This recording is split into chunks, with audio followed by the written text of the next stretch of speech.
Springtime in Boggs, Holler is brought to you exclusively by Sucra Bay, a women-owned small-batch perfumery unlike any other. If you head on over to sucrabay.com/oldgods, you'll find not only perfume, but an immense catalog of novels and short stories that go along with said perfumes. Come discover worlds that feature a time-traveling female Sherlock Holmes, zombie survivalist fiction, modern vampires a la What We Do in the Shadows, and parallel universe-hopping YA fantasies. Horror fans will love the short stories paired with our Halloween collection, and fans of women pirates on the high seas will love the Compass Rose stories. And I'll tell you what, if you go on over to sucrabay.com/oldgods, there's a link in the show notes. Spend $25 and use the code ASSBUTTOG, ASSBUTTOG, and get a free dram of their insanely popular ass butt from the Supernatural collection. Scent notes are toasted marshmallows, church incense, frankincense, myrrh, tuberose, all those things to bring about that oeuvre of both the holy and infernal. sucrabay.com/oldgods. Welcome to the dark side. We smell awesome.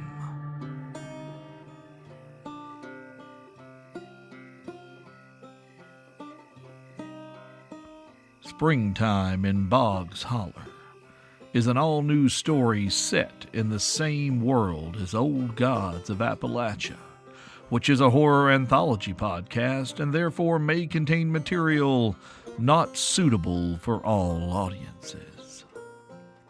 The story takes place following the events of the Scenic Route in Season 2 and precedes the events of Build Mama a Coffin. Chapter 1, A Cowboy Calls, Esau County, Virginia, 1927.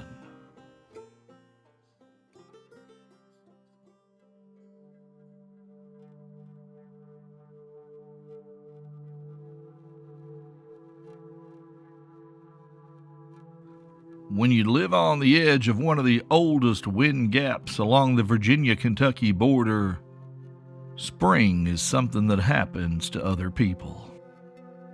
The ground was just beginning to offer up tender shoots in various shades of green, knowing damn well that a frost-kissed cold snap could be perched like a tomcat, waiting to swipe the whole process back to crunchy mud and withered husks at any given moment.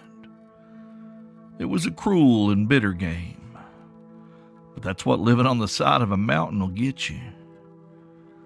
This particular daybreak carried just that flavor of unfinished winter, and Ann Boggs was making her morning rounds, tending to the land that had been her refuge and small kingdom for as long as she or anyone else could remember. She moved slower than she liked these days, leaning on a long carved walking stick that had been her companion since she'd become a mother. She made her way along the circuit she'd walked every day since she married Waylon Boggs all those years ago. She tended the chickens out back and gathered what eggs her old girls had to offer up, tossed some feed to Bert, Jane, and Coffee Can, the 3 goats that kept the back hill clear of unwanted brush. Her last stop was on the other side of the property where Hattie and Berenice, her 2 pretty milk cows, were pastured. Her oldest boy, Vernard, kept telling her she needed to hire some help or else part with some of the livestock, but she wouldn't hear of it. Since Mercy left some years ago, them old critters were her only companions around the house. And she saw her fair share of folks coming and going, needing her services, as they always did. She'd travel out to deliver a newborn here and there, but more and more folks were going to the new hospital over in Glamorgan to have their babies as the town grew. Ann had not been sleeping well as of late. The dreams were coming more often and were getting more and more unsettling. She always started her days well before dawn, but these days she found herself waking earlier and earlier, piddling around, cleaning and straightening things. It was like she was expecting company, but didn't know who was coming. She was well aware the dreams weren't just dreams, neither. Shadows were circling her and her blood, and as she approached her 8th decade walking this world, her time was growing short. Hell, gifted dreams aside, Glory Ann's own body was telling her it was about time. She wasn't as ready as she should be, though. Grannies with the true gift could live well beyond 100 years or more, as time treats those blessed by the green differently than the rest of us. Glory Ann Boggs, however, had been at war with the sorts of shadows that could take years off your life just by showing you their true face. She had been a candle against the darkness for most of her life, a candle that had been burning at both ends for far too long. She'd got all her babies off the mountain, thinking that they got away from the land they'd be safe, but now she wasn't so sure. Bernard had his property and business down in North Carolina. Dale had his lumber and carpentry work over in Stonefort, and Mercy was her own mess, but she married twice and at least got out of Esau County. Still, none of them were prepared to stand if the things outside their understanding decided to mark them as prey.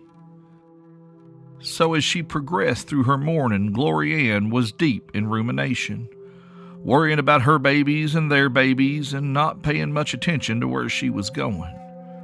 She knew every step of her land, the whole damn holler, just by the feel of it under her feet. So when the ground spoke to her, it came up through the soles of her old work boots and shook her to a sharp and sudden attention. Someone was on her land, and not just at the mouth of the holler. They were over on the far side of the smokehouse, at the very end of the path where she had almost walked, fuzzy-headed and distracted. "God damn it, Glory," she muttered to herself. "You can't worry about the young'uns so much you let 'em catch you with your mouth open and your teeth out." As quiet as she could, she set her egg basket and feed satchel down and focused herself. She settled her breathing, closed her eyes. She drew upon her gift and felt the green steady her for the moment. The ache in her hip and her tricky knee faded and firmed up. Somebody was on her land, inside her wards, and meant harm. She almost felt bad for him. Almost. Her grip shifted, and she held her walking stick as a weapon rather than a crutch. She moved with surprising silence and stealth for a woman of her considerable height and size to the east side of the property. She kept her eyes peeled and extended her senses through her wards, and it wasn't long before she saw him. Well, he was just a boy, maybe a little more than school age. She couldn't tell for sure from where she stood, but he wasn't big at all. She did not relax or let the power she'd gathered about her go. There were things in these hills that could look like all manner of innocence right up until they got close enough to bite you. On the surface, he looked like a baby, younger than her youngest grandson. Something just wasn't right with him, though. There was a coldness about him that had nothing to do with the fickle seasons of southwestern Virginia. He stood with his back to her, staring at Hattie and Berenice. The animals did not appear spooked. In fact, Hattie had moved closer to him and seemed to be considering accepting pets from the little feller. Hattie wasn't the brightest thing, but even she should sense what Glory Ann did. The child was touched by something dark and old. To her eyes, he was a boy, plain and simple as any other, if a bit small and soft. Through her gift, though, she could smell leaf rot, grave-turned earth, and the iron-kissed stench of cooling blood. If he was a boy, he was surely afflicted with a curse, and a powerful one. The boy was about to touch Berenice's nose when Glory Ann called out, her power infusing her words with command. "Stop right there, son, and don't you move a hair." The boy didn't jump. He didn't even really stir. He turned his head slowly to look at Glory Ann, and she expected to meet the gaze of something hiding inside the form of a child. And there were things under the mountain that could hold a human form for a while.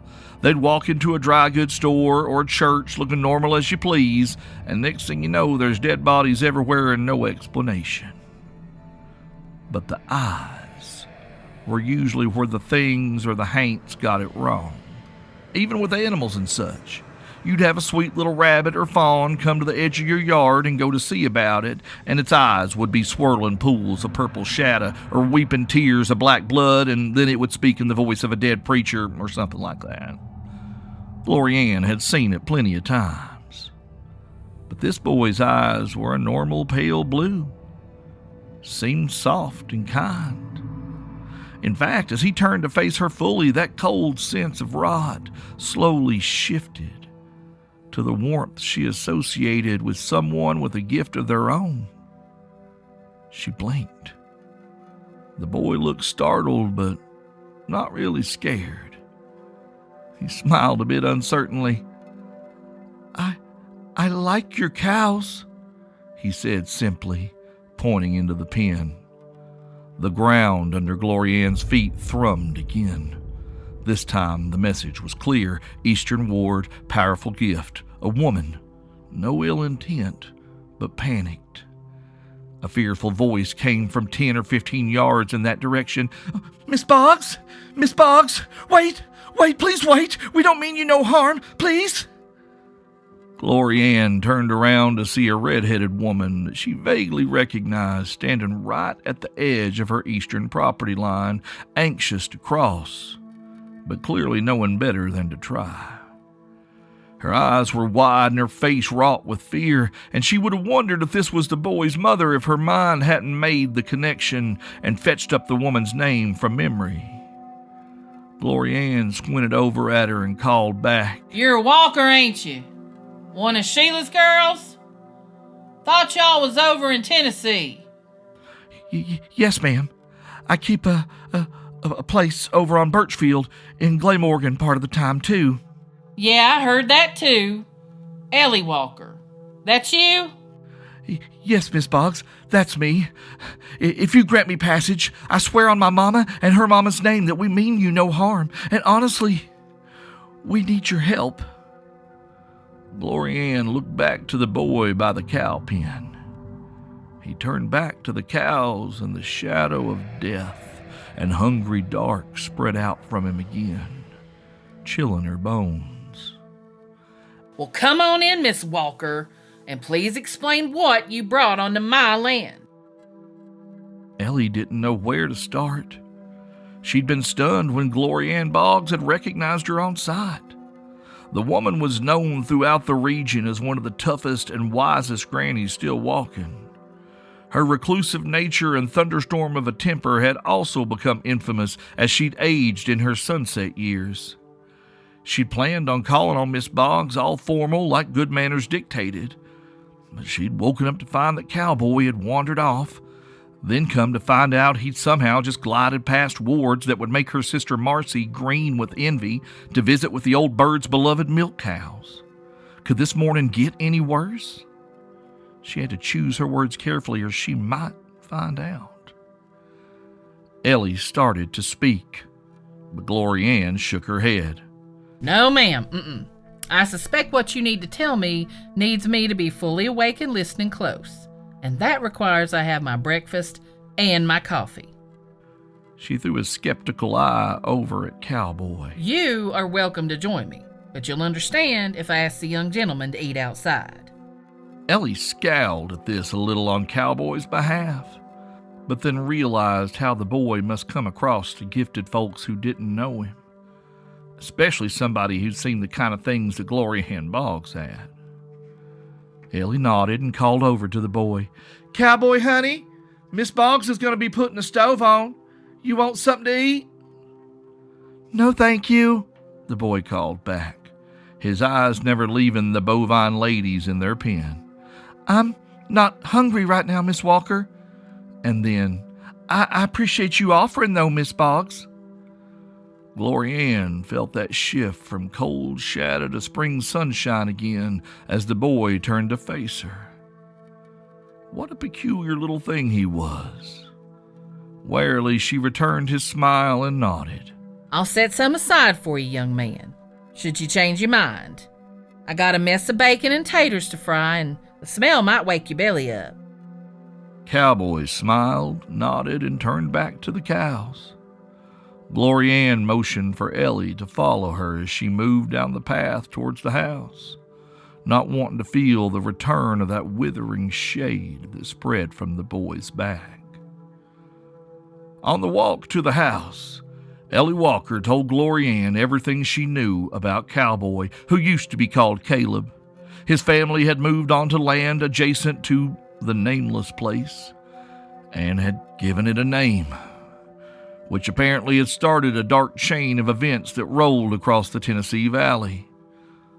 The mother and child walked again, and it seemed that death was everywhere. Glory Ann listened and nodded grimly. Things been stirring all over, and that old biddy being up raising hell fits right in. Why, there's been all kinds of doing over in... Glory Ann suddenly stopped walking and turned on Ellie. Wait a goddamn minute, Ellie Walker. You said you come here looking for help? Yes'm, I was hoping... Rage and frustration suddenly filled Glory Ann's weathered face. She breathed deeply and went on in a clipped tone. Miss Walker, you look me in the eye and you tell me you ain't asking me to saddle up and come down to Tennessee to fix this. Miss Boggs, no, I'm telling you here and now I can't. I just can't do it. I ain't got long left, and I got business of my own to get on to before my time's up. I can't go bind up every beast y'all let loose now. It's y'all's turn. I told them they couldn't change a damn thing about the way that binding works. Now look at you, come running up the mountain for the elders to save you. I tell you I can't. Ellie cut her off as respectfully as she could. Miss Boggs, it's the boy, Miss Boggs. He's the only one she's spared that we know of, and she's changed him. Ellie plowed ahead before Glory Ann could interrupt, her words spilling forth in a rush, desperate for the guidance of someone who knew more than she did, scared to death Miss Boggs might turn them away. My niece Sarah brought him to us. She was his teacher at school. She's got the gift and noticed that something wasn't right with him, but he ain't never hurt nobody. So my sister Marcy and me, we did the egg test with him, and what we found don't make no sense. It's like the dark and the green are all mixed up inside him. He ain't growing. He can't eat. That's why he didn't want no breakfast. Everything he eats, he sneaks off and throws up. He thinks we don't notice, but we do. That's not the worst of it, though, ma'am. I don't think he can die. He went out on the lake by the gap and something come for him. His friends saw him die, they said. They said they saw something hit him hard enough to break every bone in his body, and he just shows back up at the schoolhouse like he just got left behind on the playground. Now please, I ain't asking you to set 1 foot off this land, but he's just a baby, Miss Boggs. He never asked for this, never asked to be chained to this earth like some damn haint. And everybody knows that Boggs Holler is where you go when you need help with the dead or with things that won't die. We all got bags to carry and life ain't fair, but those of us that can do more should do. I don't know what your mama taught you, but it's what my mama taught me. So please, Miss Boggs, if you think you can help Cowboy, then do. If you can't, I guess we'll be on our way. Glory Ann took a deep breath and let it out, releasing the power she had been holding. The aches and stiffness in her old bones and joints slowly returned, along with a fresh wave of shame that poured in like rainwater that filled the place that had held her initial anger.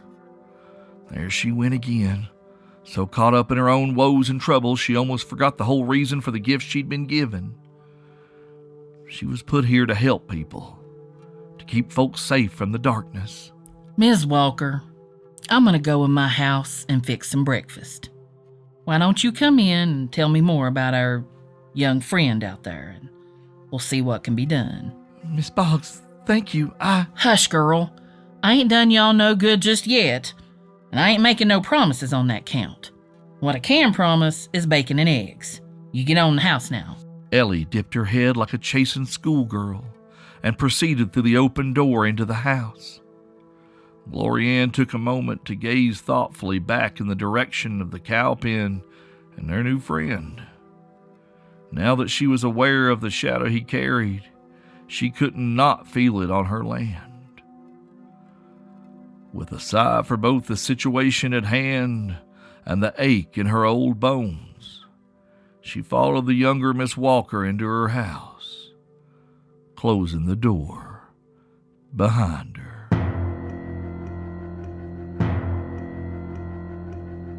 There is a curse upon my every waking breath, and I cannot escape the darkness.